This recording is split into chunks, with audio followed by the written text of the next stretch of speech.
Hello everyone, revision में आपका फिर से स्वागत है। उम्मीद है दोस्तों आपकी तैयारी जोरों शोरों से और शानदार चल रही होगी। तो दोस्तों आज की इस वीडियो में मैं सामान्य ज्ञान के फिर से एमसीक्यू प्रश्न यहाँ पर लेकर आऊँगा। जैसा कि मैंने इससे पहले एक सामान्य ज्ञान का प्रैक्टिस सेट लेकर लाया था, जिसका रिस्पॉन्स बहुत ही अच्छा रहा और लोगों ने बहुत ज़्यादा ही कमेंट किया कि आगे भी इस सीरीज़ को चलाइए। तो आपकी डिमांड पर मैं इस सीरीज़ को फिर से आगे बढ़ा रहा हूँ। तो इसकी खास बात ये होती है कि हम पहले ऑब्जेक्टिव प्रश्न देखते हैं, उसके बाद उससे संबंधित थोड़ा सा नोट से भी देखते हैं। तो आपको एक एमसीक्यूज़ के पीछे लगभग 10 एमसीक्यूज़ के बराबर क्या है कंटेंट मिल जाता है। इवन वो पूरी की पूरी टॉपिक ही उसमें कवर हो जाती है। और इस प्रकार से हम छत्तीसगढ़, इतिहास, भूगोल, अर्थशास्त्र, संविधान, विज्ञान इत्यादि के प्रश्न करते हैं। ठीक है, तो इस माध्यम से आपका संपूर्ण सामान्य ज्ञान के जितने भी सब्जेक्ट है ना, सभी के प्रश्न कवर हो जाते हैं। तो दोस्तों आगे बढ़ते हैं वीडियो की ओर। और वीडियो की ओर बढ़ने से पहले यदि आपने मेरे चैनल को लाइक, शेयर और सब्सक्राइब नहीं किया है तो सबसे पहले जाइए सब्सक्राइब कर लीजिए, तभी आने वाली वीडियोस की नोटिफिकेशन आपको मिल पाएंगी। ठीक है, चलिए बढ़ते हैं हमारे वीडियो की ओर। हाँ तो चलिए दोस्तों, आज हमारा प्रैक्टिस सेट नंबर 2 है। इससे पहले हमने प्रैक्टिस सेट नंबर 1 कर लिया था। तो दोस्तों अगर आपको मेरी वीडियोस पसंद आ रही है तो आपको कमेंट में लिखना है यस हमें पसंद आ रही है और हमें आगे की वीडियोस भी, और अगर अच्छी लगी तो शानदार लिख दीजिए। ठीक है, आपका कमेंट पढ़कर मुझे भी अच्छा लगता है कि और इसी के थ्रू मुझे ये मोटिवेशन मिलता है कि आगे भी मैं इस टॉपिक से क्लासेस कंटिन्यू रखूँ। अदरवाइज मैं अगले टॉपिक पे चले जाऊँगा, जैसे मैथ्स के क्वेश्चन, इंग्लिश के क्वेश्चन। अगर सामान्य ज्ञान के चाहिए तो यस कंटिन्यू जरूर लिखें, और वीडियो पसंद आए तो शानदार लिखें। ठीक है, चलिए चलिए हमारा पहला क्वेश्चन है, छत्तीसगढ़ का चित्रकूट जलप्रपात किस नदी पर स्थित है। तो दोस्तों मोस्टली लोगों का कमेंट आता है कि थोड़ा लेवल बढ़ाइए। देखिए, लेवल बढ़ाने के लिए ना सबसे पहले उस बेस लेवल को पकड़ना होता है। सीधा जाके आप 10 सीढ़ी तो नहीं चढ़ते ना, धीरे धीरे चढ़ते हैं। और मुझे उन लोगों को भी ध्यान में रखना है जिन्होंने बहुत ही पहले अपनी तैयारी छोड़ रखी थी। तो मेरा जो टारगेट होते हैं वे बच्चे भी रहते, वो भाई रहते, वो बहनें भी रहते हैं। ठीक है, तो उनके लिए भी मुझे काम करना होता है। अगर आप इन सभी चीज़ों को पहले से पढ़ चुके हैं, मीन्स आपका रिवीजन हो रहा है, और उसके संबंध में मैं रिलेटेड नोट्स भी तो देता हूँ। ठीक है, तो आपकी तैयारी भी यहाँ पर अच्छी हो रही है, यहाँ पर कोई भी चीज़ें व्यर्थ नहीं जाती। ठीक है, चलिए पहला क्वेश्चन है, छत्तीसगढ़ का चित्रकूट जलप्रपात किस नदी पर स्थित है। ऑप्शन है महानदी, शिवनाथ, इंद्रावती या हल्दी। ठीक है, आप साथ में मेरे कमेंट करते चलते जाइएगा ताकि आपका भी रिवीजन हो, क्योंकि प्रैक्टिस मेरी नहीं आपकी हो रही है। तो देखिए, जो छत्तीसगढ़ का चित्रकूट जलप्रपात है ये है ऑप्शन नंबर सी, इंद्रावती नदी पर स्थित। ठीक है, और ये कहाँ है, तो दोस्तों ये जो है बस्तर क्षेत्र में है, बस्तर जिले में चित्रकूट जलप्रपात। ठीक है, इसके बारे में और जानकारी मैं आगे देता हूं आपको। देखिए, ये जो जलप्रपात है छत्तीसगढ़ के बस्तर जिले में स्थित है, ये आप देख सकते हैं। ठीक है, इसे भारत का नियाग्रा भी कहा जाता है। तो ये इंपॉर्टेंट है कि भारत का नियाग्रा किसे कहा जाता है, तो चित्रकूट जलप्रपात को कहा जाता है। यह भारत के सबसे चौड़े जलप्रपातों में से स्थित है, एक है। ठीक है, सबसे चौड़ा। तो इसकी जो चौड़ाई है ये लगभग 300 मीटर है। ठीक है, और ऊंचाई की दृष्टि से देखें तो 90 फीट के बराबर इसकी ऊंचाई है। ठीक है, फीट के बराबर इसकी ऊंचाई है। अगर मीटर में बोलूँ तो 27 मीटर के आसपास होगा। ठीक है, तो 300 मीटर चौड़ा ये जलप्रपात है। अब देखिए, इंद्रावती नदी के बारे में अगर मैं देखूं तो ये जो है गोदावरी नदी की सबसे प्रमुख सहायक नदी है, और इसका उद्गम उड़ीसा के कालाहांडी क्षेत्र से हुआ है। साथ ही साथ ये पूर्व से पश्चिम बहने वाली नदी है। इस प्रकार से पूर्व से आती है और पश्चिम दिशा में बहती है और अंत में गोदावरी नदी में मिल जाती है। तो आपने देखा होगा कि एक ही प्रश्न के पीछे मैंने कितने सारे प्रश्न कवर अप यहाँ पर करा दिए हैं।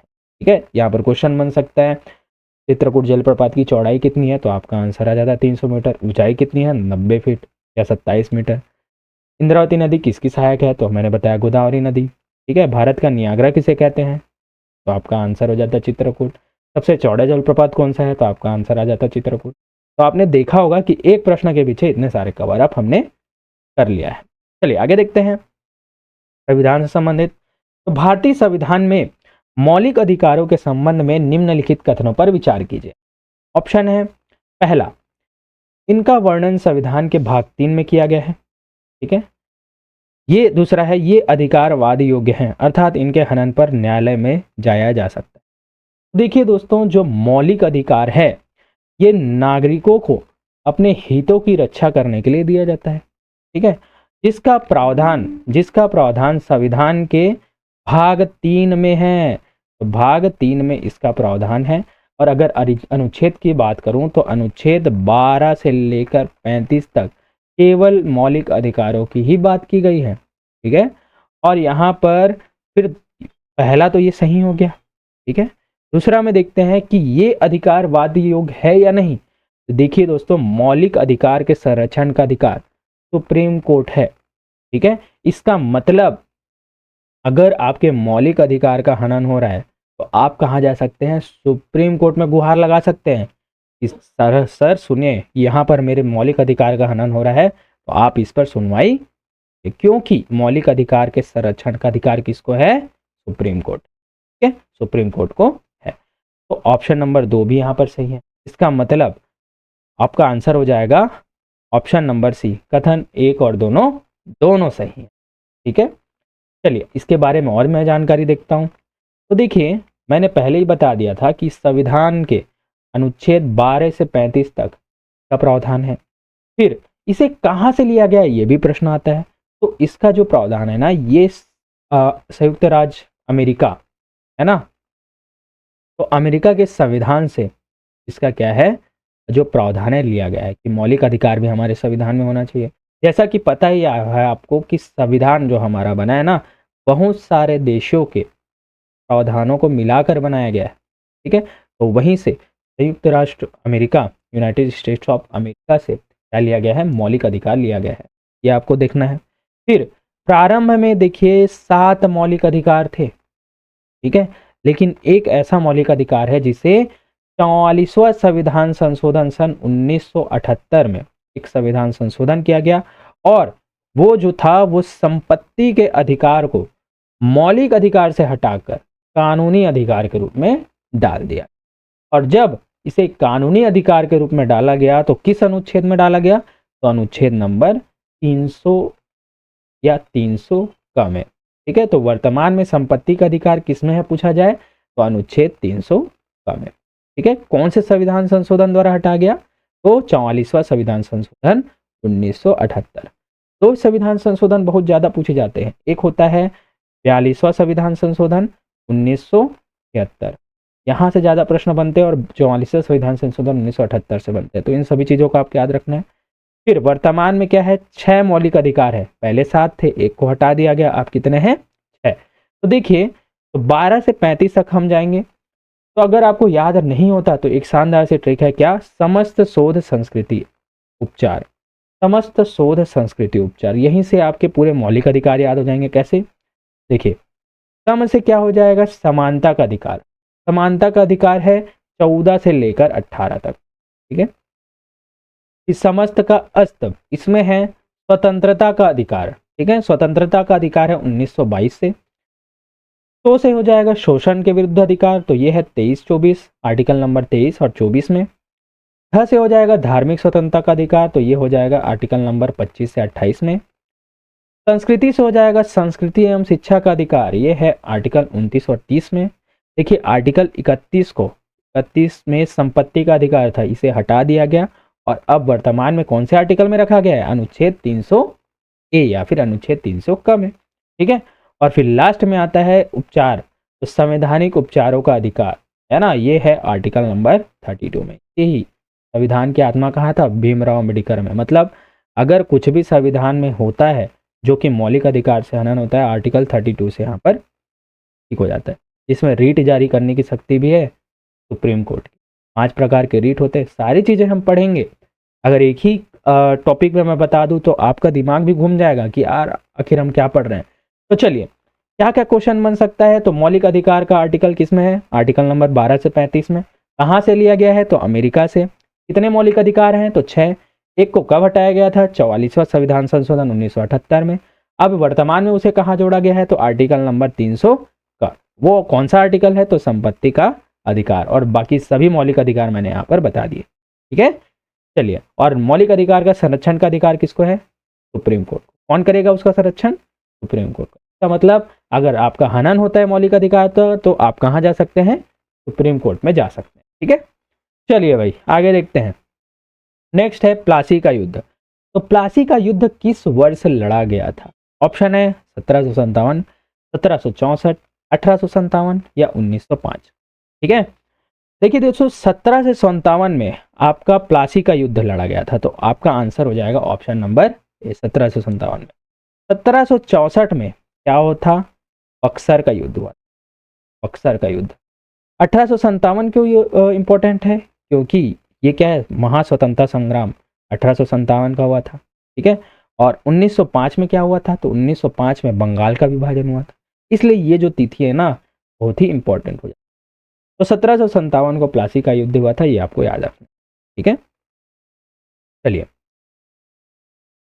तो देखिए यह युद्ध 23 जून 1757 को हुआ। ठीक है, अब वर्तमान पॉइंट ऑफ व्यू से 23 जून को आपको याद रखना है, क्योंकि अब यहाँ से एग्जैक्ट तिथि को पूछा जाता है। तो 23 जून को प्लासी का युद्ध हुआ था। तो किसके किसके बीच में हुआ था? तो एक साइड थी ब्रिटिश ईस्ट इंडिया कंपनी और दूसरे साइड था बंगाल का नवाब सिराजुद्दौला। तो इन दोनों के बीच में क्या हुआ था? प्लासी का युद्ध हुआ। लेकिन युद्ध नहीं हुआ था, युद्ध होने वाला था, लेकिन एक जो गद्दार था जो कि बंगाल के नवाब के साइड था, मीर जाफर। ठीक है, तो मीर जाफर नहीं सॉरी मीर कासिम था। ठीक है, तो इसने क्या किया था? इसने गद्दारी की थी, जिसके कारण जो है आधी सेनाएं जो कि सिराजुद्दौला की थी ना, वो वहीं से पीछे हट गई थी, है ना, क्योंकि उसने युद्ध के समय ही गद्दारी कर दी। तो क्या है, युद्ध हुआ ही नहीं, ये सिर्फ और सिर्फ षड्यंत्र के कारण ही सिराजुद्दौला हार गए थे। तो देखिए इसमें रॉबर्ट क्लाइव के नेतृत्व में कंपनी की सेना ने नवाब को हराया। ठीक है, तो इसका नेतृत्व किसने किया ये पूछा जाता है, तो किसने किया? रॉबर्ट क्लाइव ने, ये आपको याद रखना है। फिर 1764 में बक्सर का युद्ध हुआ, जो कि मैंने बता दिया। ठीक है, तो प्लासी कहाँ है? तो प्लासी पश्चिम बंगाल में है। ठीक है, पश्चिम बंगाल में भागीरथी नदी के समीप थी प्लासी। ठीक है, चलिए आगे देखते हैं। नेक्स्ट देखते हैं, छत्तीसगढ़ का विश्व प्रसिद्ध बस्तर दशहरा कितने दिनों तक चलता है? ऑप्शन है 10 दिन, 15 दिन, 51 दिन या 75। तो दोस्तों छत्तीसगढ़ का विश्व प्रसिद्ध बस्तर दशहरा 75 दिनों तक चलता है। तो आपका ऑप्शन नंबर डी करेक्ट होगा, जिसकी शुरुआत पुरुषोत्तम देव द्वारा की गई। ठीक है, चलिए देखिए बस्तर दशहरा दुनिया में सबसे लंबी अवधि तक मनाया जाने वाला दशहरा है। ठीक है, जो कि कितने दिनों तक चलता है? मैंने बताया 75 दिनों तक। अब देखिए इसकी शुरुआत को पूछा जाता है, तो इसका शुरुआत होता है श्रावण मास की अमावस्या से। तो श्रावण मास की अमावस्या से इसकी शुरुआत होती है और अश्विन मास की शुक्ल त्रयोदशी में इसका अंत होता है। तो इस प्रकार से 75 दिनों तक ये मेला चलता है। ठीक है, इसके बीच में बहुत सारे रस्म होते हैं, तो आगे हम टॉपिक में जरूर इन रस्मों के बारे में पढ़ेंगे। चलिए, तो यह पर्व किसको समर्पित है? तो देवी दंतेश्वरी को समर्पित, यह आपको याद रखना है। ठीक है, तो इसमें देखिए ये इंपॉर्टेंट है कि इसमें रावण दहन की परंपरा नहीं होती, क्योंकि आज रावण दहन की परंपरा होने वाली है।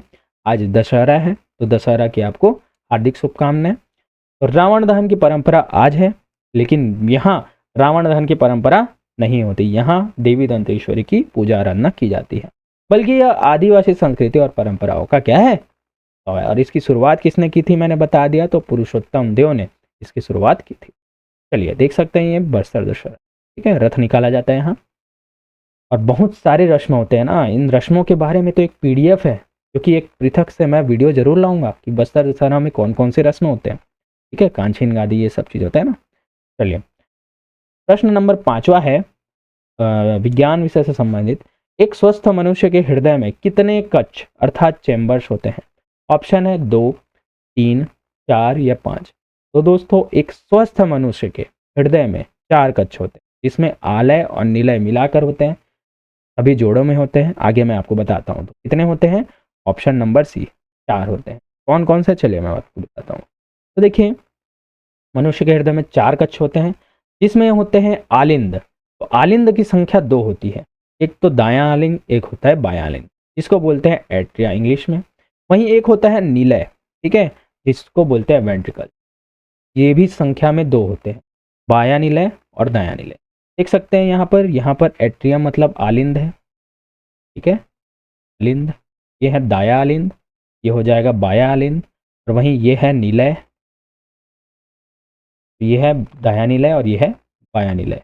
यहाँ पर ये देख सकते हैं, ये जब भी जो है ये आलिंद है और ये जो है ये निलय है। ठीक है, तो आलिंद का काम क्या है? आलिंद का काम है ये रक्त को प्राप्त करता है, और जो निलय है वो क्या करता है? रक्त को पंप करता है। तो इस प्रकार से जो हृदय का मुख्य कार्य क्या है? रक्त को पंप करना। ये प्रश्न भी पूछा जाता है कि हृदय का मुख्य कार्य क्या है? तो क्या है इसका मुख्य कार्य? रक्त को पंप करना। ठीक है, चलिए आगे बढ़ते हैं। भारत के किस राज्य की तट रेखा सबसे लंबी है? कोस्ट लाइन बोलते हैं तट रेखा। ठीक है, तट कहाँ होता है? समुद्र, जहां से समुद्र से जुड़े हो वहां पर तट हो। तो तट रेखा सबसे ज्यादा कहाँ है? ठीक है, तो किसकी सबसे ज्यादा लंबी है? तो देखिए ऑप्शन है महाराष्ट्र, आंध्र प्रदेश, गुजरात या तमिलनाडु। तो दोस्तों आपका आंसर हो जाएगा ऑप्शन नंबर सी, गुजरात की तट रेखा सर्वाधिक लंबी है, लगभग 1600 किलोमीटर। 1600 किलोमीटर तट रेखा। देखिए मैं आपको डायग्राम के थ्रू समझाता हूं। देखिए गुजरात की तट रेखा लगभग 1600 किलोमीटर लंबी है, इसलिए भारत के राज्यों में से सबसे अधिक है। देखिए कुल तट रेखा की अगर मैं बात करूं तो 7516.6 है, लेकिन वर्तमान में कितनी हो गई है? तो लगभग 11,098 किलोमीटर। ये अपडेटेड है। कहीं कहीं पर अगर आपको अपडेटेड जो क्वेश्चन ना दिया जाए, अगर ये ऑप्शन में दिया जाए तो 7516 को मारिएगा, लेकिन 2024 में अपडेट हुआ है इसका, तो 11,098 इसकी वर्तमान तट रेखा की लंबाई है। देखिए आप यहाँ पर तट रेखा को देख पाएंगे, ये जो है तट रेखा है, यहाँ पर अरब सागर है, हिंद सागर है और बंगाल की खाड़ी है। इस प्रकार से समुद्रों से घिरे हुए हैं। समुद्रों से घिरे हुए कितने राज्य हैं? तो 9 राज्य आपको देखने को मिलेंगे। कौन कौन से? गुजरात, महाराष्ट्र, गोवा, कर्नाटक, केरल, तमिलनाडु, आंध्र प्रदेश, उड़ीसा और पश्चिम बंगाल। इस प्रकार से ये सभी समुद्र के तट पर स्थित है। ठीक है, अब देखिए जो तट रेखा की लंबाई है ये सिर्फ इन्हीं राज्यों की नहीं, बल्कि जो अन्य द्वीप है ना, जैसे लक्षद्वीप, मिनिकॉय है ना, ये सभी चीज, ये सभी को भी मिलाकर ये तट रेखा की लंबाई इतनी मापी गई। ठीक है, अब देखिए यहाँ पर सबसे लंबी तट रेखा वाले शीर्ष राज्य यहाँ पर आप देख रहे पा रहे होंगे। देखिए ये जो है ये गुजरात की, गुजरात की जो है सबसे लंबी आपको दिख रही है। ये जो है ये कितनी है? लगभग 1600 किलोमीटर। ठीक है, बाकी अन्य राज्यों से सबसे ज्यादा है। तो टॉप नंबर पे है कौन है? गुजरात। दूसरे नंबर पे हमको देखने को मिलेगा ये आंध्र प्रदेश का तट रेखा। ठीक है, और तीसरे नंबर पे हमको देखने को मिलेगा तमिलनाडु की तट रेखा। ठीक है, इस प्रकार से टॉप में है गुजरात, फिर है आंध्र प्रदेश, फिर है तमिलनाडु। ठीक है, चीजें आपको समझ में आ गई होगी उम्मीद है। चलिए मजा आ रहा है तो क्या करना है? लाइक करना है और लिखने में मजे आ रहा है ना, कमेंट जरूर कीजिए। तो कमेंट क्या है, मुझे अच्छा लगता है कि हाँ यार आप लोग कमेंट किया और बताया कि आपको चीज़ें पसंद आ रही है। नहीं भी पसंद आ रही है तो भी बताओ यार, हम आगे इम्प्रूव करेंगे कि क्या चीज़ें आखिर आपको पसंद नहीं आ रही है। ठीक है, चलिए क्वेश्चन नंबर 7 है, छत्तीसगढ़ पर सबसे लंबी अवधि तक किस राजवंश ने शासन किया था छत्तीसगढ़ में? ऑप्शन है मौर्य वंश, गुप्त वंश, कलचुरी वंश या मराठा वंश। तो बताइए किसने किया था? तो दोस्तों इसका आंसर हो जाएगा ऑप्शन नंबर सी, कलचुरी वंश ने छत्तीसगढ़ राज्य में सर्वाधिक शासन किया। चलिए आगे इसके बारे में पूरी जानकारी बताते हैं। तो देखिए कलचुरी राजवंश ने छत्तीसगढ़ क्षेत्र पर लगभग 10वीं से लेकर 18वीं सदी तक है ना शासन किया था। मतलब 1000 ईस्वी से इन्होंने क्या है शासन अपना प्रारंभ किया। ठीक है, अब इसकी राजधानी क्या थी? रतनपुर थी। रतनपुर चेंज भी हुआ था, बहरेन शाह ने अलग चेंज किया इस प्रकार से है ना, चूरी खोज गई भी किया गया है यहाँ पर। तो रतनपुर मुख्य राजधानी थी। इसके बारे में और इतिहास हम देखेंगे। ठीक है, तो चलिए इसके प्रमुख शासक के बारे में अगर हम देखें तो कौन है सबसे प्रमुख शासक? कौन था? कलिंगराज। तो इन्होंने इसकी स्थापना कहाँ है? छत्तीसगढ़ राज्य में की है। किसकी? कलचुरी वंश की। इसी को है वंश भी कहा जाता है। ठीक है, तो ये जो थे ये कलचुरी वंश के संस्थापक थे, या कोकलदेव के पुत्र थे। उसके बाद आए कौन? रत्नराज। उसके बाद आते हैं पृथ्वीदेव प्रथम, उसके बाद आते हैं जाजलदेव प्रथम, फिर आता है रत्नदेव द्वितीय। ठीक है, फिर से पृथ्वीदेव द्वितीय और फिर जाजलदेव द्वितीय। देखिए पहले पृथ्वीदेव प्रथम आए, ठीक है, इसके पहले रत्नराज आए। ठीक है, पृथ्वीदेव प्रथम, फिर जाजलदेव, फिर रत्नदेव, इस प्रकार से चला। फिर से पृथ्वीदेव, जाजलदेव, इस प्रकार से आपको याद करना है। और फिर है जगतदेव और फिर रत्नदेव तृतीय। उसके बाद आते हैं रघुनाथ सिंह जो थी अंतिम शासक। तो अगर आपको इन शासकों को याद करना नहीं आ रहा है तो आप मुझे बताइए कि आपको याद नहीं हो रहा है, तो मैं एक ट्रिक भी लेकर आऊँगा, ठीक है। ट्रिक सेपरेट होगी, तो इसी के लिए अगर आपको याद नहीं हो रहा है ना ट्रिक के लिए, मैं मुझसे कमेंट कीजिए, मैं इसके लिए ट्रिक भी लेकर आऊँगा, ठीक है। चलिए आगे देखते हैं। क्वेश्चन है, भारत के राष्ट्रपति को पद की शपथ कौन दिलाता है? बहुत ही अच्छा क्वेश्चन, संविधान से संबंधित है। ऑप्शन है प्रधानमंत्री, उपराष्ट्रपति, लोकसभा अध्यक्ष या भारत के मुख्य न्यायाधीश। देखिए, जब राष्ट्रपति का निर्वाचन संपन्न होता है तो उसके बाद उसको शपथ ग्रहण करना होता है। तो ये शपथ कौन दिलाएगा? कौन दिलाएगा? तो दोस्तों आपका आंसर हो जाएगा भारत के मुख्य न्यायाधीश। तो chief justice of India, CJI, जब भारत का राष्ट्रपति आता है और उसको शपथ दिलाने की बात आती है तो कौन दिलाता है? Chief justice of India. अब किसी कारण से अगर chief justice of India, Bharat के मुख्य न्यायाधीश अनुपस्थित हैं, है नहीं, तो उसके जगह में कौन करेगा? जो भी वरिष्ठतम न्यायाधीश वहां होगा, वरिष्ठतम, वही क्या है? राष्ट्रपति को शपथ दिला पाएगा, ठीक है, ये नियम कहता है। चलिए आगे देखते हैं। तो राष्ट्रपति अपना त्याग पत्र किसको देगा? तो राष्ट्रपति आप जब त्याग देना होता है ना, तो अपना त्याग पत्र उपराष्ट्रपति को देता है। ठीक उसी प्रकार जब उपराष्ट्रपति को अपना त्याग पत्र देना होता है ना, तो ये किसको देता है? राष्ट्रपति को देता है, ठीक है। भारत के मुख्य न्यायाधीश की अनुपस्थिति में मैंने बता दिया कि अगर वो अनुपस्थित है तो कौन दिलाएगा शपथ? वरिष्ठतम न्यायाधीश। और जो राष्ट्रपति के शपथ का प्रावधान है, ये अनुच्छेद 60 में क्या है बताया गया है कि राष्ट्रपति का शपथ होगा। अनुच्छेद 60 ही आपको याद रखना है, ठीक है। चलिए नेक्स्ट देखते हैं। अजंता की गुफा किस राज्य में है? अजंता और एलोरा आपने बार बार सुना होगा, तो देखिए बताइए कौन सा है। तो ऑप्शन है मध्य प्रदेश, महाराष्ट्र, कर्नाटक या राजस्थान। तो दोस्तों अजंता की गुफा कहाँ स्थित है? तो आपका आंसर हो जाएगा ऑप्शन नंबर डी, महाराष्ट्र में, औरंगाबाद क्षेत्र में है, ठीक है। चलिए आगे इसके बारे में जानकारी देखते हैं। तो देखिए, अजंता की गुफाएं महाराष्ट्र के औरंगाबाद जिले में स्थित है। इसकी खास बात यह है कि ये चट्टानों को काट कर बनाया गया है। लगभग 30 चट्टान, बड़े बड़े चट्टानों को इस प्रकार से काटा गया है और क्या है, इस गुफा को बनाया गया है। और इस गुफा की खास बात है बौद्ध गुफा, ठीक है। तो ये जो है बौद्ध गुफा स्मारक है। आपको बौद्ध संस्कृति के बारे में सारी जानकारी यहाँ पर उकेरी हुई मिलेंगी, ठीक है। यहाँ का चैत्य मिलेगा, यहाँ का विहार मिलेगा, बौद्ध विहार, ठीक है। चलिए, इन गुफाओं की चित्रकला और मूर्तिकला जो है विश्व प्रसिद्ध हुई, इसीलिए इसे क्या है, यूनेस्को की विश्व धरोहर की सूची में 1983 में डाला गया था, ठीक है। तो 1983 में यूनेस्को की विश्व धरोहर की सूची में किसे रखा गया है? अजंता की गुफा को रखा गया है। और ये किससे संबंधित है? बौद्ध धर्म से संबंधित, ठीक है। इन सभी पॉइंट्स को आपको याद रखना है, एक ही MCQs के पीछे इतने सारे प्रश्न बनते हैं, ठीक है। चलिए आगे बढ़ते हैं। विज्ञान से संबंधित प्रश्न है। खाने का सोडा जिसे बेकिंग सोडा कहते हैं, इसका रासायनिक नाम क्या है? बताइए भाई। ऑप्शन है sodium carbonate, sodium bicarbonate, sodium chloride या कैल्शियम कार्बोनेट। तो देखिए, जो खाने का सोडा है ना, इसका जो रासायनिक नाम होता है ये होता है NaHCO3। इसका मतलब होता है सोडियम बाइकार्बोनेट। तो आपका आंसर हो जाएगा ऑप्शन नंबर बी, करेक्ट हो जाएगा, ठीक है। चलिए आगे मैं आपको बताता हूं और इसके संबंध में। देखिए, खाने का सोडा मैंने बता दिया सोडियम बाइकार्बोनेट, इसका सूत्र होता है NaHCO3, ठीक है। दूसरा होता है धावन सोडा, कपड़ा धोने का सोडा है ना, इसे बोलते हैं सोडियम कार्बोनेट, जिसका होता है सूत्र Na2CO3। ये आपको याद रखना है ये सभी चीजें। फिर आता है एक साधारण नमक जो आप खाते हैं, यूज करते हैं, उसका फॉर्मूला होता है sodium chloride, Na sodium chloride. फिर आता है एक चूना पत्थर को बोलते हैं कैल्शियम कार्बोनेट, जिसका सूत्र होता है CaCO, ठीक है। तो इस प्रकार से इन सूत्रों से प्रश्न पूछे जाते हैं। एक होता है बूझा चूना, ठीक है, बूझा चूना, इसका सूत्र होता है कैल्शियम ऑक्साइड, इसे क्या बोलते हैं? Calcium hydroxide. और एक क्या होता है बिना बूझा चूना,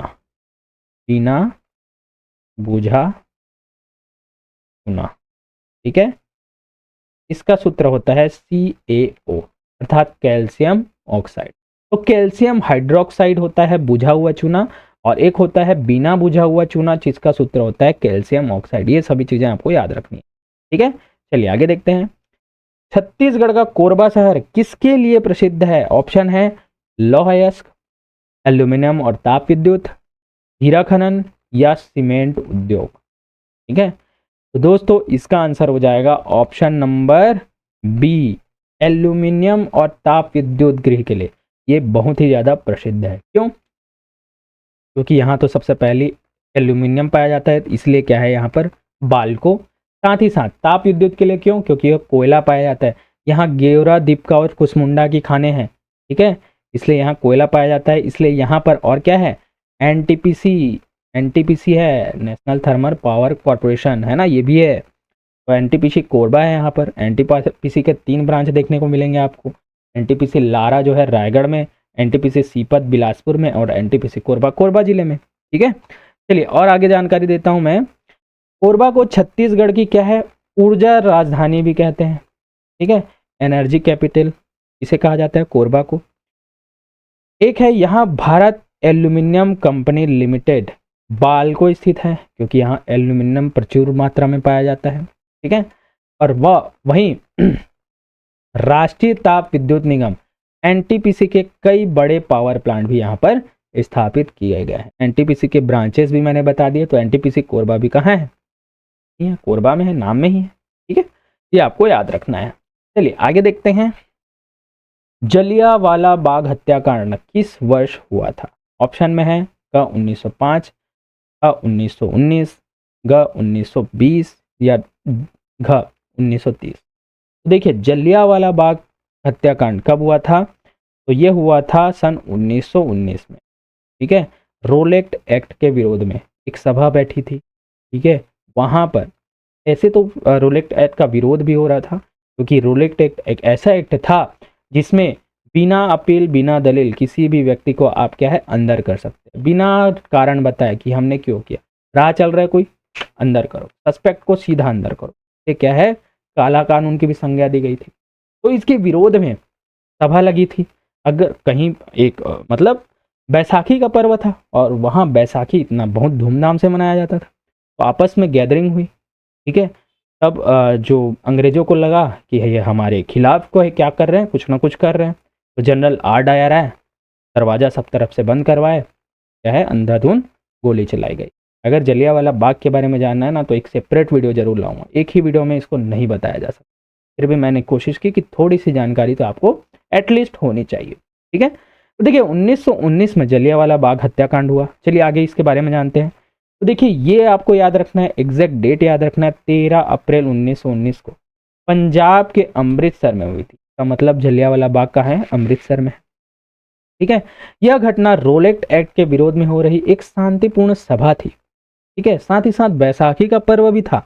तो एक क्षेत्र में, जलियांवाला बाग क्षेत्र में सब बहुत से लोग गैदरिंग किए थे, ठीक है, जहां महिलाएं थी, बच्चे थे, पुरुष थे, वृद्ध थे, ठीक है। अब उस समय आया जनरल डायर। जनरल डायर उस समय नेतृत्व कर रहा था। जनरल आर डायर आपको याद रखना है। आर डायर, एक होता है आर डायर, एक होता है ओ डायर। क्यों होता है मैं आपको बताता हूँ।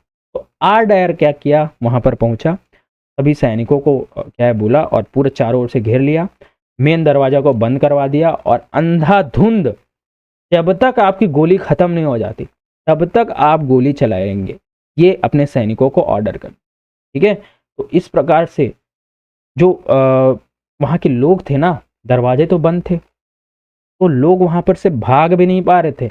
आधे लोग तो ऐसे मरे थे, मतलब घायल भी इतने ज़्यादा हुए थे भीड़ के कारण, भगदड़ के कारण। हाँ भागें, गोलियां चल रही हैं चारों तरफ से, ठीक है। तो बोला जाता है लगभग 1500 लोगों की मृत्यु हुई थी, लेकिन 2000 लोग क्या है घायल हुए थे। लेकिन ऐसा नहीं है, ये आंकड़े बहुत ही खतरनाक हैं। ये तो सिर्फ किताबों में बताया जाता है, ठीक है, एग्जैक्ट आंकड़े और बहुत ही ज़्यादा, ठीक है, इतना घमासान हुआ था। तो देखिए जनरल आर डायर ने गोलीबारी के कारण क्या हुई, यहाँ पर कह दिया था कि यहाँ पर गोली चलाइए, है ना। तो इनके ऑर्डर हुआ था आर डायर के। और इस घटना के विरोध में रविंद्रनाथ टैगोर ने क्या है अपनी नाइटहुड की उपाधि वापस कर दी थी। तो ये आपको याद रखना है कि किसने अपने नाइटहुड की उपाधि वापस की, तो रविंद्रनाथ टैगोर। अब देखिए आर डायर के बारे में मैंने क्यों बताया, ये आर डायर थे। देखिए आर डायर ने क्या है फायरिंग की थी, लेकिन एक उधम सिंह, आपने अगर एक मूवी देखी होगी विक्की कौशल की, सरदार उधम सिंह, ये इसी के बेस्ड पे है। इसलिए मूवीज ना उसको भी देखने से हमको क्या है, कहीं ना कहीं कुछ जगह में ज्ञान जरूर मिलता है। तो यहाँ पर जब आर डायर ने यहाँ गोली चलाई, उस टाइम पता चला, आक्रोश का तो था भाव, तो जो उधम सिंह है ना, वो आर डायर को मारने जा रहे थे, लेकिन इनकी तो मृत्यु हो जाती है आकस्मिक, खुद से है ना, हेल्थ इश्यू के कारण। तो ये जाते हैं और आर की जगह में ओ डायर को मार के। इसके बारे में बहुत ही शानदार क्या स्टोरी है, आगे मैं जरूर बताऊंगा, एक ही वीडियो में बताऊंगा, तो शायद आप बोर हो जाएंगे। बोर तो नहीं हो रहे ना? चलिए, क्या है, फ्लो में बह जाता हूँ यार कहीं ना कहीं, ये इतिहास का विषय ऐसा ही है, संविधान का विषय ऐसा ही है।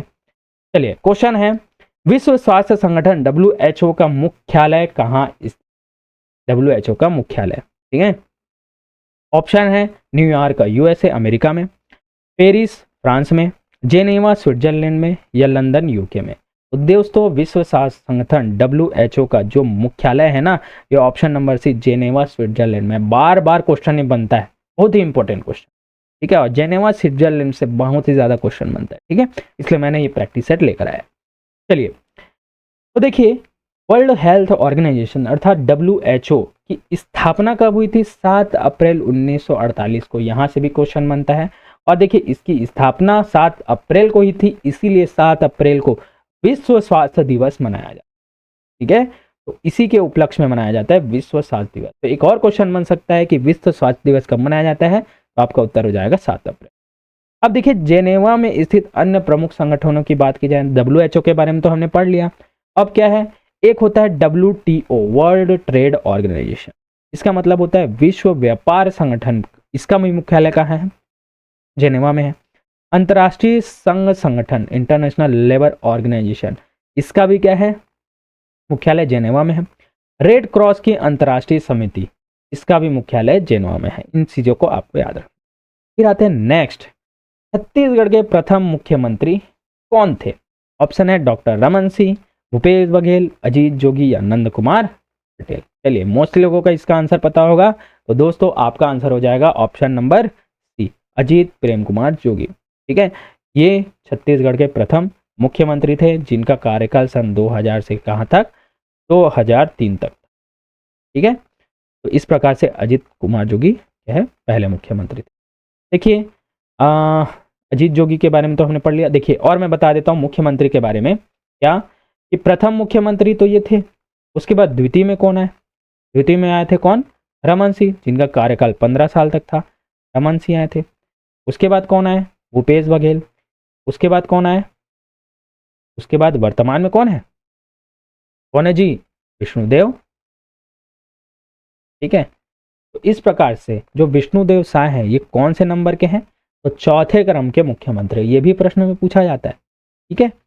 चलिए आगे देखते हैं, और प्रथम पदाधिकारियों से प्रश्न। तो मुख्यमंत्री के बारे में मैंने बता दिया, अजीत प्रमोद कुमार जोगी। फिर है राज्यपाल, राज्यपाल थे दिनेश नंदन साय, ठीक है, प्रथम राज्यपाल थे। प्रथम विधानसभा अध्यक्ष कौन थे? राजेंद्र प्रसाद शुक्ल, ठीक है, ये भी आपको याद रखना है।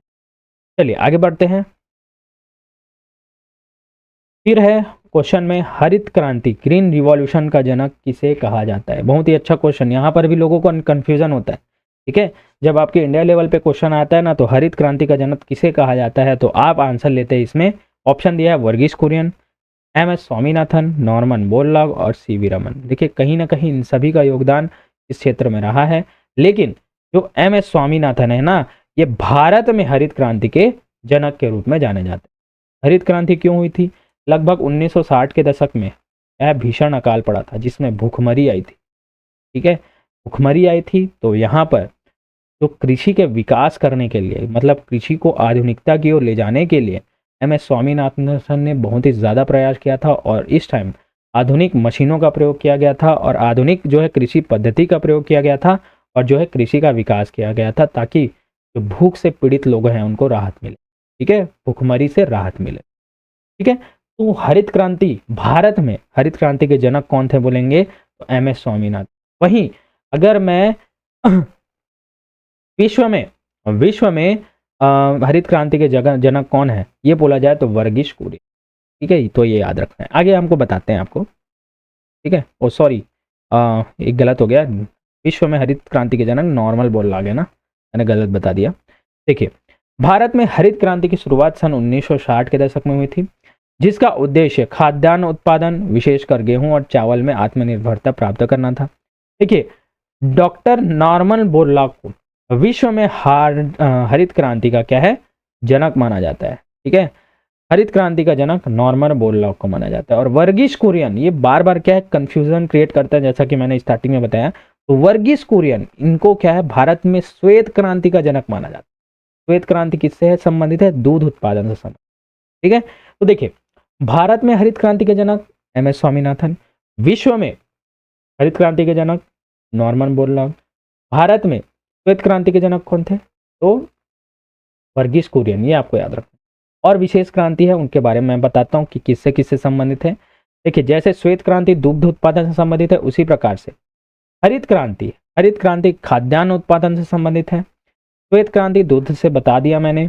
नीली, तो नीली मछली आपको याद रखना है, तो नीली मछली से मत्स्य उत्पादन आ जाएगा। फिर होती है एक भूरी क्रांति, भूरी, तो भूरी उर्वरक को अगर हम देखें तो कैसा होगा, भूरा, तो भूरा से याद रखेंगे। फिर एक होता है रजत, तो रजत होता है अंडा उत्पादन। ठीक है, तो देखिए सिल्वर कलर में आपको होता है अंडा का छिलका, इस प्रकार से आप याद कर सकते हैं। फिर एक होती है पीली क्रांति, तो पीला तिल ये याद रखना है आपको। फिर होता है कृष्ण क्रांति, तो कृष्ण क्रांति क्या है, काला से हो जाएगा बायोडीजल। फिर एक होता है लाल क्रांति, तो लाल क्या होता है, टमाटर होता है, साथ ही साथ लाल क्या होता है, मांस भी होता है। तो मांस क्रांति और टमाटर क्रांति हो गया। अब है एक गुलाबी क्रांति जो है वो झींगा मछली से संबंधित है, ये याद रखना, गुलाबी क्रांति भी बार बार पूछा जाता है।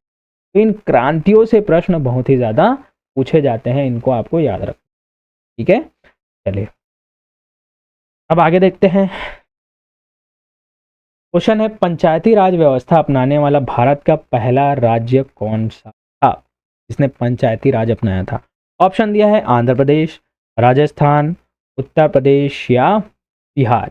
तो देखिए, पंचायती राज व्यवस्था अपनाने वाला भारत का पहला राज्य कौन था बोले, तो दोस्तों ऑप्शन नंबर बी, राजस्थान था। राजस्थान के नागौर जिले में पंचायती राज व्यवस्था की शुरुआत सबसे पहले हुई थी। किसने की, तो पंडित जवाहरलाल नेहरू ने। आगे मैं आपको बताता हूँ। ठीक है, तो देखिए 2 अक्टूबर सन 1959 को तत्कालिक उस समय प्रधानमंत्री थे कौन, जवाहरलाल नेहरू।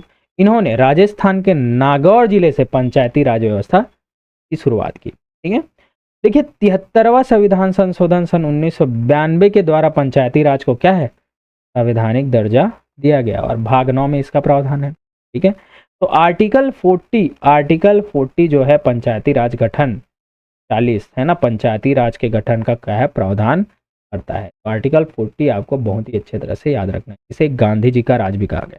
ठीक है, फिर है बलवंत राय मेहता की सिफारिश पर भारत में त्रिस्तरीय पंचायती राज व्यवस्था शुरू की गई। 3 स्तर होंगे, जिसमें ग्राम होगा, एक सबसे निचला स्तर कौन सा होगा, सबसे निचला स्तर हो जाएगा ग्राम। फिर उसके ऊपर क्या होगा, पंचायत समिति, जिसे वर्तमान में हम जनपद पंचायत कहते हैं, पंचायत समिति। और फिर लास्ट में क्या होता है, जिला पंचायत। ठीक है, तो जिला पंचायत, फिर पंचायत समिति और फिर अंत में ग्राम पंचायत। इस प्रकार से त्रिस्तरीय जो है पंचायती राज व्यवस्था किसने, बलवंत राय मेहता ने सिफारिश। इसकी सिफारिश, ये समिति कब बनी थी, तो 1957 में। ये प्रश्न भी पूछा जाता है। ठीक है, कई लोगों का कमेंट आता है मेरी राइटिंग अच्छी नहीं है। ठीक है, तो यार राइटिंग अच्छी नहीं है तो कान से तो सुन सकते हैं ना, हर चीज में कमी निकालनी है मतलब। ठीक है, चलिए, कमी बहुत जल्दी पकड़ते हो आप लोग, लेकिन जब आंसर देने बोलता हूँ ना तो किसी का, मोस्टली लोगों का कमेंट नहीं आता। ऐसा क्यों, निंदक नियरे राखिए, तो निंदक आप ही हो क्या। ठीक है, तो चलिए देखिए, किसी भी बात का बुरा नहीं मानेंगे ना, मेरी आदत है मस्ती करने की। तो चलिए, बलवंत राय मेहता समिति कब आई थी, तो 1957 में आई थी। और त्रिस्तरीय पंचायती व्यवस्था है ना, किसके जो द्वारा दी गई थी, तो ये थी बलवंत राय मेहता समिति के द्वारा। और त्रिस्तरीय पंचायती राज व्यवस्था के बारे में मैंने बता दी। ठीक है, चलिए आगे देखते हैं नेक्स्ट क्वेश्चन। छत्तीसगढ़ के किस साहित्यकार को छत्तीसगढ़ का पाणिनि कहा जाता है, बहुत ही अच्छा क्वेश्चन। ऑप्शन है पदुमलाल पुन्नालाल बख्शी, मुकुटधर पांडे, गजानन माधव मुक्तिबोध या हीरालाल काव्योपाध्याय। ठीक है, तो बताइए किसे कहा जाता है। तो देखिए छत्तीसगढ़ का पाणिनि किसे कहा जाता है, तो आपका आंसर हो जाएगा option number D, Hiralal Kavyopadhyay.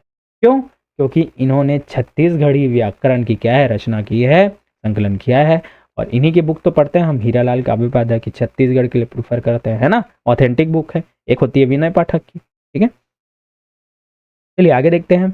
अब पाणिनि क्यों कहा जाता है, क्योंकि जो पाणिनि है ना, पाणिनि उन्होंने संस्कृत व्याकरण की रचना की है, इसीलिए इनकी उपमा छत्तीसगढ़ी व्याकरण के रूप में किसे, हीरालाल काव्योपाध्याय को पाणिनि कहा जाता है। ठीक है, चलिए हीरालाल काव्योपाध्याय ने सन 1985 में छत्तीसगढ़ी व्याकरण की रचना की थी। देखिए सन 1900 बोल रहा हूँ मैं, था 1885, 1885 इन द सेंस जब कांग्रेस का गठन हुआ था 1885 में ही तो बना था। क्या बना था?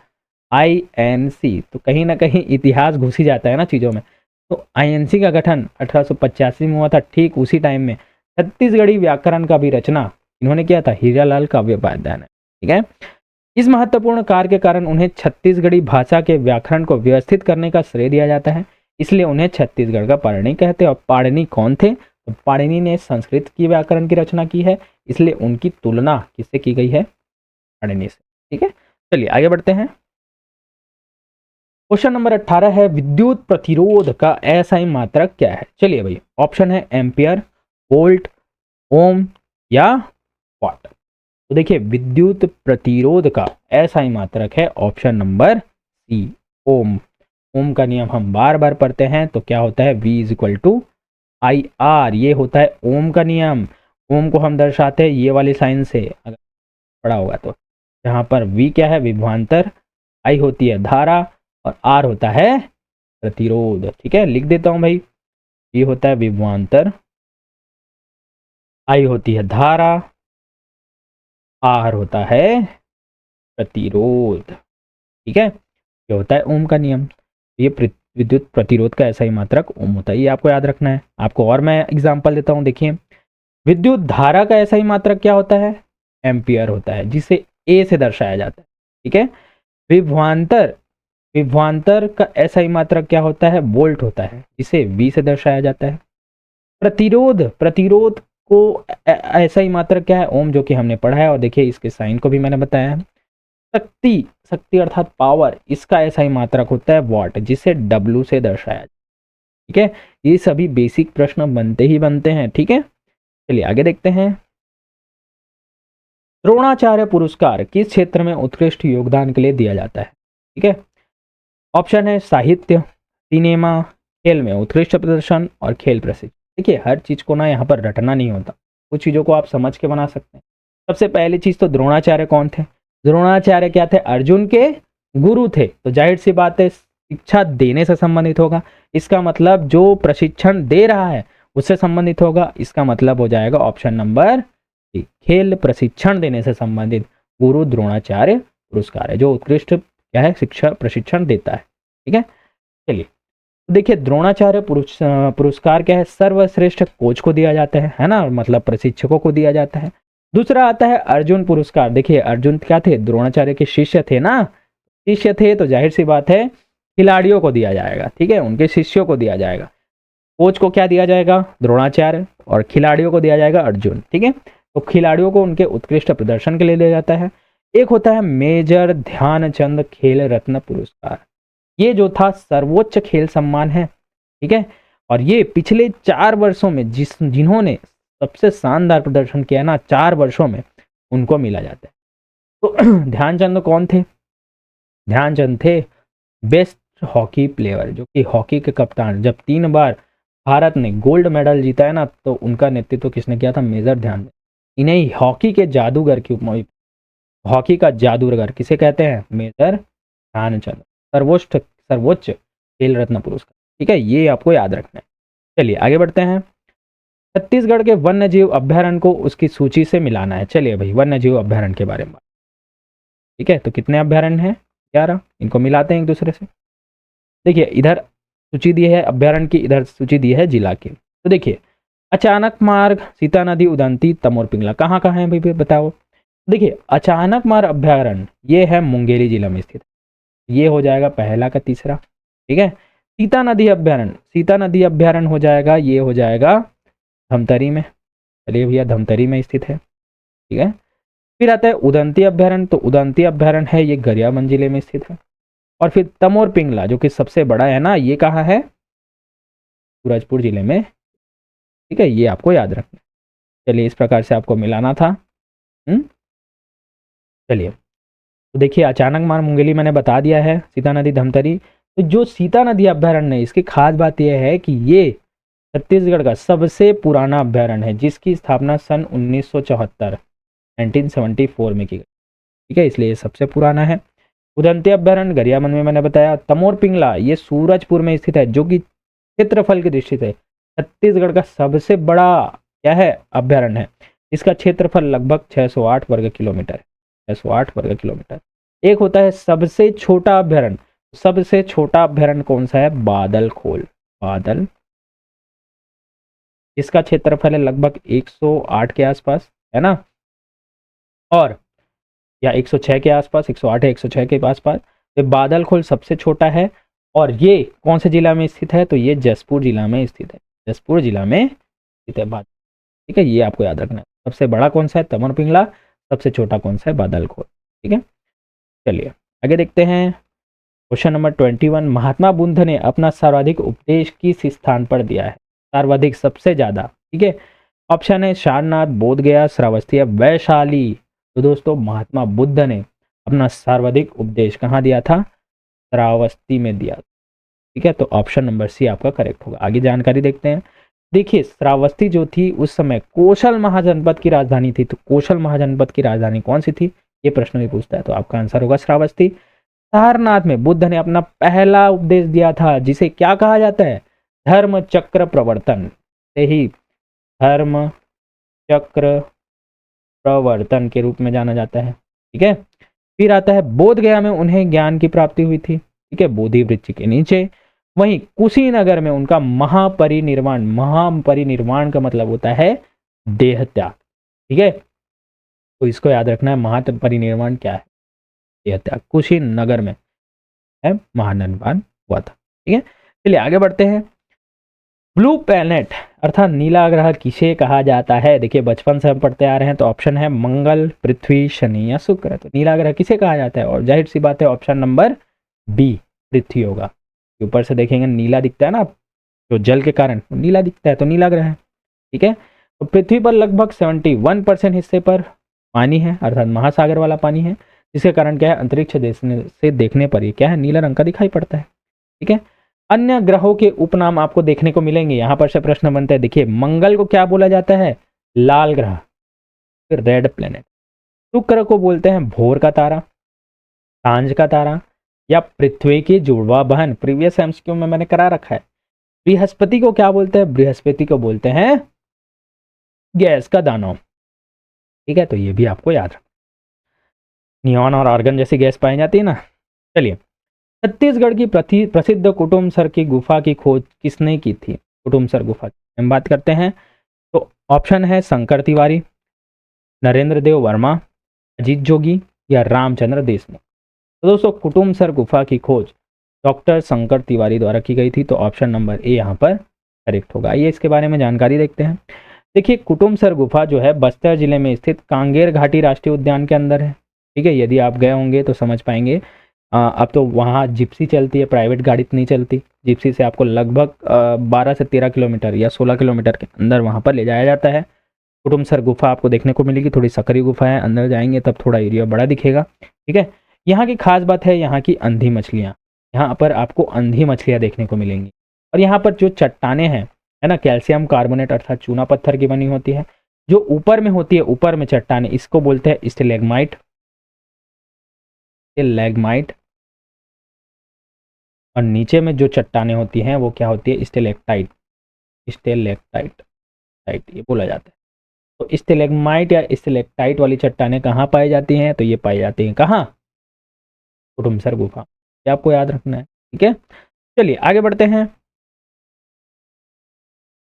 क्वेश्चन नंबर 24 है, लोकसभा का सदस्य बनने के लिए न्यूनतम आयु कितनी होनी चाहिए। ऑप्शन है 21 वर्ष, 25 वर्ष, 30 वर्ष या 35 वर्ष। बहुत ही शानदार। ठीक है, तो देखिए लोकसभा का सदस्य बनने के लिए आपका आंसर हो जाएगा ऑप्शन नंबर 25 वर्ष की आयु। ठीक है, आगे मैं और भी आयु से संबंधित और भी क्वेश्चन दूंगा। कैसे, देखिए देखिए पंचायत और नगर पालिका सदस्य के लिए न्यूनतम आयु चाहिए आपको 21 वर्ष। यदि आप पंचायत का चुनाव लड़ेंगे तो न्यूनतम आयु 21 वर्ष।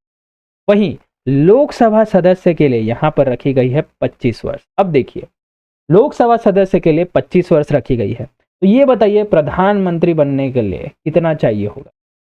तो दोस्तों प्रधानमंत्री जो होता है ना, लोकसभा में बहुमत दल का नेता होता है। का मतलब सबसे पहले उसको ये योग्यता होनी चाहिए कि वो लोकसभा का सदस्य हो, और लोकसभा के सदस्य के लिए कितना आयु रखा है, 25 वर्ष। इसका मतलब प्रधानमंत्री के लिए भी आपकी न्यूनतम आयु कितनी होनी चाहिए, 25 वर्ष होनी चाहिए। अगर 25 वर्ष आप पार कर चुके हैं मतलब आप प्रधानमंत्री बन सकते हैं। ठीक है, प्राउड कीजिए, हम प्रधानमंत्री बन सकते हैं। ठीक है, चलिए चलिए अब आगे बढ़ते हैं। पहले एक जॉब तो ले लें, फिर प्रधानमंत्री बनते जाएंगे, बोलो। ठीक है, फिर आते हैं विधानसभा सदस्य।